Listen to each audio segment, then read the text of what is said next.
Hello caffeine fiends and welcome to another coffee review video for www.getbeaned.com. I'm Vince the Mean Bean Machine and today we're looking at Ueshima Coffee Company's Fuji Mountain Blend. Now, many of you will be looking at me with a raised eyebrow going, Vince, the Mean Bean Machine, you can get Ueshima coffee in a supermarket. And that is correct. That is correct, you can get it in a supermarket. Is it truly specialty coffee if you can get it in the supermarket? No, because then it's not a specialty, is it? Is it? It's everywhere. It is easily accessible. But, I am intrigued by Ueshima for several reasons, of which I will now go into. Firstly, you're right, I was sceptical about it. One, because of its pricing point. $4.25 for a bag, approximately. I mean, I bought this in Waitrose, so it probably cost me about 20 quid. But $4.25 for a bag, the pricing is too low to really come into the specialty coffee region. If it's good coffee at $4.25, someone is being mugged off. If it's bad coffee at $4.25, someone's probably being mugged off. But it's got the Rainforest Alliance little stamp, so you hope not. But like I say, I got it in Waitrose. I don't shop at Waitrose regularly because I'm not minor royalty. But Waitrose do get good stuff. All of their stuff is of a certain quality. That's why it's nice, like when you win 20 quid on the pools, to go to the pools don't exist anymore. I don't know what I'm on about. But, you know, when you're feeling flush, it's nice to go to Waitrose. Suddenly you feel very poor after you've gone to Waitrose. Because all of their stuff is a bit nice. You know, even their... You know, they only get in a certain level of stuff. So I'm like, okay, I accept that. Let's give it a go, if it's in Waitrose. So that's reason number 2. And reason number 3... Did I give a first reason? Anyway, and reason number 3... Let's say reason number 3. I'm really intrigued by Japanese coffee culture. There is a big Japanese coffee culture. And I have said on this vlog, YouTube channel, whatever, before, I'm not aware of the Japanese coffee culture, if you see what I mean. You sort of associate them as tea drinkers with the ceremony of it all and, you know, tea ceremonies, whatever. But there is a massive coffee culture in Japan, absolutely massive. And I've had a few Japanese, not coffees, because they don't grow coffee, they haven't got the climate for it, I don't think. I don't really think they've got the terrain for it. They do have mountains, Fuji, obviously, being one. But I don't really think they have the right combination of things for coffee growing. So I assume they ship their stuff in. But it's an interest. It just intrigues me because I never make that association with coffee culture in Japan, and yet it is massive. So I'm always intrigued by that. And number 4, I love Japan. It's a cool place. Been there. Lovely. Awesome. Interesting. So I'm like, sure, I can give their coffee a go. Nothing has ever blown me away so far. But then I am not drinking specialty coffee from there, particularly. I haven't tried, you know, anything that they consider specialty. I know Dark Arts, who I'm a huge fan of, have a shop out there. And I presume their specialty coffee is like everyone else's, effectively South American, Caribbean, and African. That being said, they're a lot closer to Asia, being in Asia. That's a stupid thing to say, isn't it? A lot closer to Asia. They're in Asia, so I presume they get a lot of Asian coffee as well. But then Asian coffee, again, doesn't typically tend to be rank highly in specialty coffee. You know, Vietnamese coffee isn't typically Arabica. Chinese coffee hasn't really broken the mould or broken the market yet. Probably has broken the mould, but I've not tried one that's kind of blown me away yet. I've probably only tried 1 or 2 Chinese coffees. And again, I think Asia, its climate and its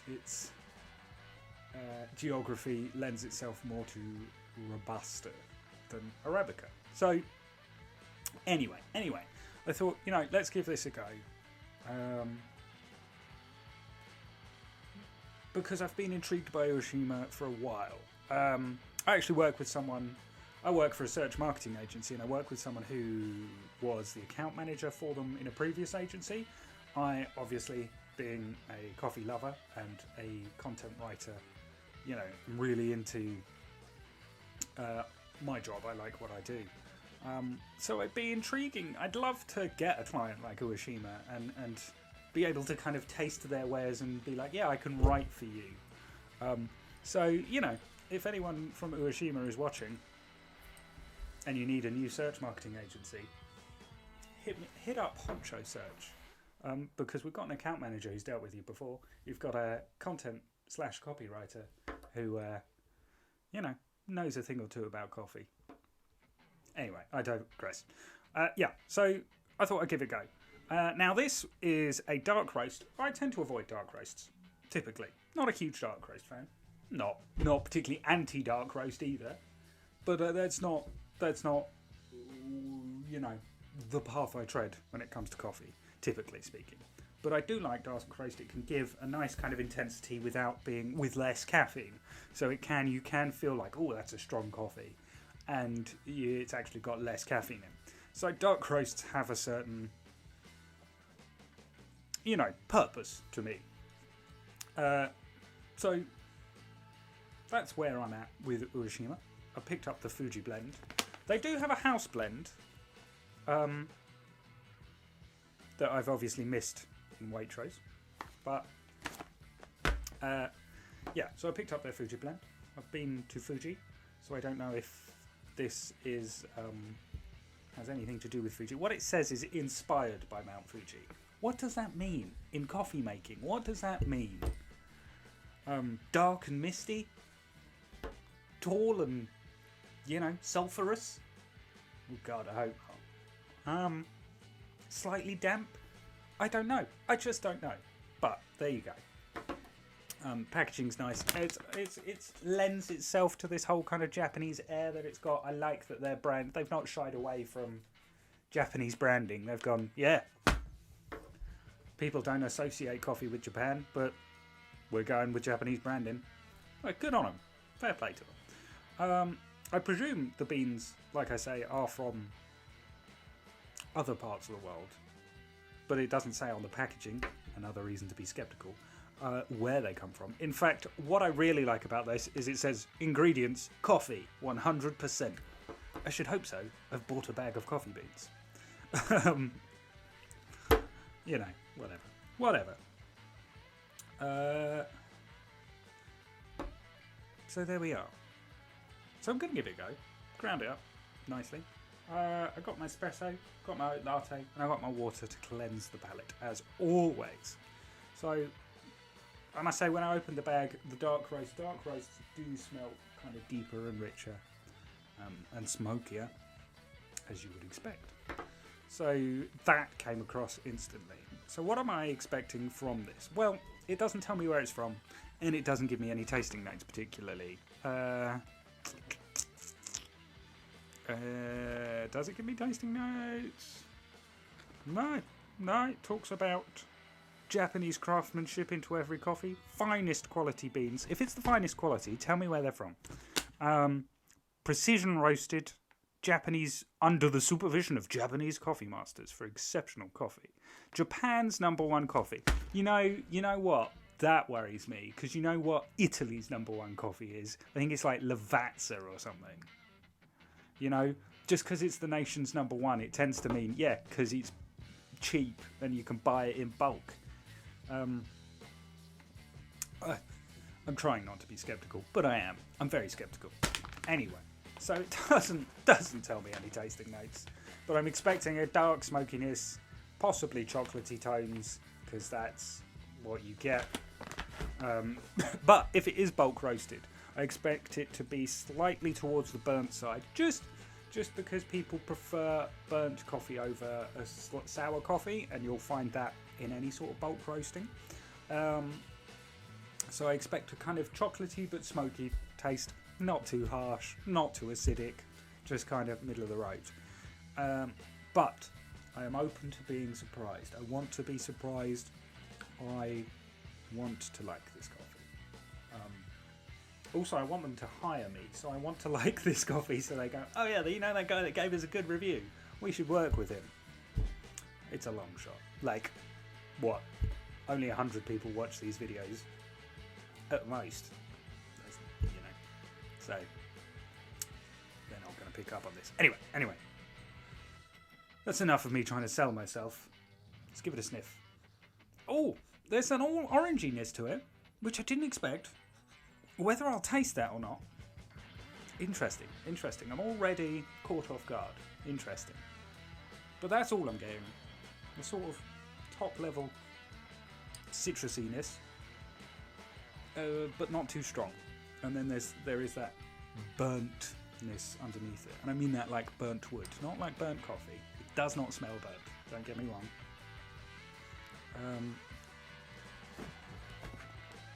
So it says bold and intense. We will see. Chin chin.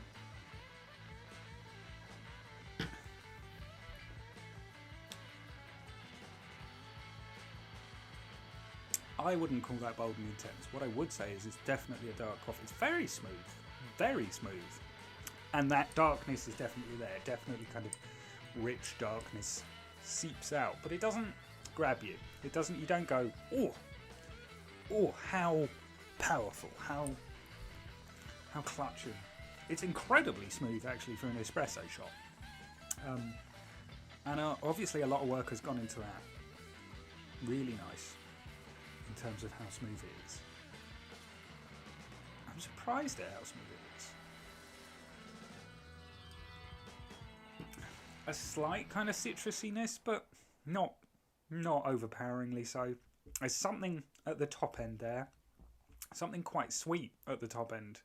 And then everything else just kind of middles out. I thought it might be a bit more, it might coat the tongue a bit more, which it doesn't. It's not watery, but it goes down without kind of coating the mouth too much. Which is not necessarily what I look for in an espresso. But then I don't think supermarket brands are what you are drinking. If you're drinking espresso, you're either shattered or you are a real specialty coffee drinker. If you want to taste every little detail of like pure black coffee, there's two types of espresso drinkers: nutters or like really intensely anaraki people about their coffee. I'm intensely anaraki about my coffee. I have a YouTube channel about it. But you know, they're just a bit weird espresso drinkers. And I mean that as a compliment. Weird in a good way. And if you believe that, you'll believe anything. But I don't think if you are an espresso drinker, I don't think that's enough for the espresso drinker that goes, I need something like petrol to wake me up. That's not going to be enough. And I think the intense kind of nerdy espresso drinkers are going to be like, there's not enough intricacy, there's not enough complexity there. I'm kind of going, that's nice and smooth, a nice bit of kind of almost citrusy at the top, quite sweet, and then there's not a lot else. Doesn't coat the tongue, doesn't particularly get me thinking. So it may not just lend itself to espresso. And I wouldn't say dark roasts do necessarily lend themselves to espresso. So it might just be that. But those are my first impressions. Yeah, kind of interesting. So let's wash the old mouth out and try the oat latte. Ooh, that's refreshing. So what do I think? I really don't think oat milk goes with dark blends. I think if you like a dark roast, you like a long black, maybe a touch of milk. Yeah. I don't think a milky drink lends itself to dark roasts. And this is all just personal opinion, by the way, from on that. But I am not sold on dark roasts for the way I drink coffee. Particularly, there have been some fantastic dark roasts I've tried, but I'm not necessarily sold on. So I think this might be a bit of a clash. I think that darkness and that milkiness might kind of clash. But like I say, there's no acidity to clash with. But there's no strong flavour to be brought out. So it'll either be very, very sweet as the oat milk kind of tones down any of those rough edges. Or it'll just be so bland, it'll just be like, yeah, that's alright as a milky drink. So let's see.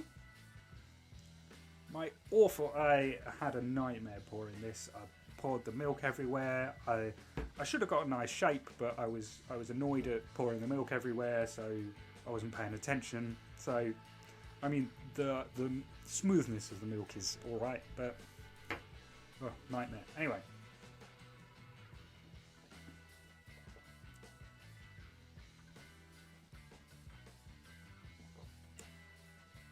Interesting.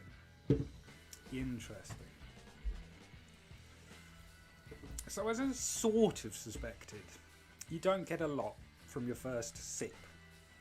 However, once you swallow, the aftertaste that comes through is so intensely chocolatey.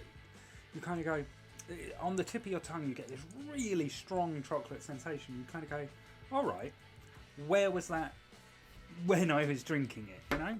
Really interesting. And then not a lot else. Like I say, it lacks complexity. Well, that's not a bad thing. But it doesn't inspire me. You just kind of go, yeah, that's a nice coffee. It's a nice coffee, and that's the best you can say of it. You know, if you go on a date and you go, yeah, that was nice. It was pleasant, but the world didn't move. That coffee is the equivalent of a alright date. Or I'm trying to think of another analogy, and I can't. Which probably says a lot about my life. But yeah, it's alright. It's alright. And that's sort of the best I can say about it. It's not a horrible coffee. It's not horrendous. And I think there's a lot of people who pick this up, give it a go and go, yeah, I like that. I'll stick with that. But it's almost a bit too safe.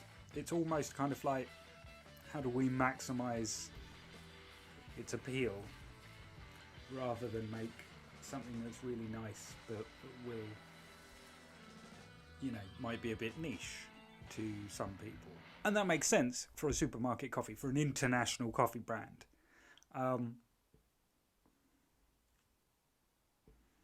I'd like to try some of their other blends and see where they pitch themselves in terms of if there are bolder things, or if there are more acidic things, or if they sell a lot of different blends and types of coffee. So I'd be intrigued to kind of go through the range and go, all right, yeah, that's good. And I reckon that would be a fantastic black coffee, like a nice, inoffensive black coffee that you kind of go, yeah, I can dig this, I can drink this all day. It's the sort of thing I'd buy as an office coffee. If I was like an office manager, I'd be like, get the Ueshima in, because no one complains about it. No one, you know, it's not going to be...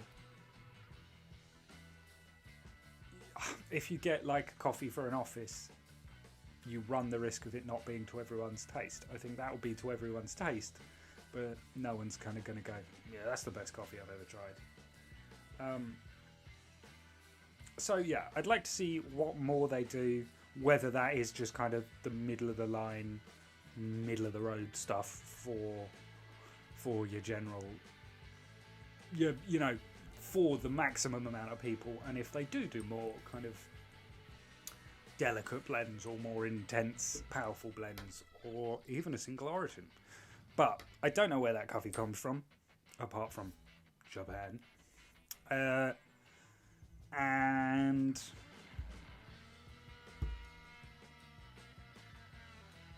there's not a lot more I can say on that. So I'll go away, write up a bit about it, have a few more thoughts. Yeah, and I'll see you in a little bit. In the meantime, do hit those like and subscribe buttons. Check us out at www.getbeamed.com. And yeah, check us out on socials as well. Gone away and finished my latte, and I've had some thoughts about the coffee. So it's not as intense as it suggests, which seems fairly evident. But it's got a comforting chocolate and brown sugar kind of vibe. You get the brown sugar, a slight sweetness to this chocolatiness, and it's very comforting. It's almost like hot chocolate. I mean, it's not, it's a coffee, but there's that comforting vibe. It's very nice, but it's kind of pleasant and mild, which it just throws me that they've gone, this is a bold and intense blend, and you kind of go, it's quite pleasant, but it's mild. Not bold and intense at all. So it's a nice all-purpose coffee. And because of that, I've given it 3 stars. You know, price point is $4.25, which, you know, compared to specialty coffees, it's a good like 3-4 quid cheaper, if not more.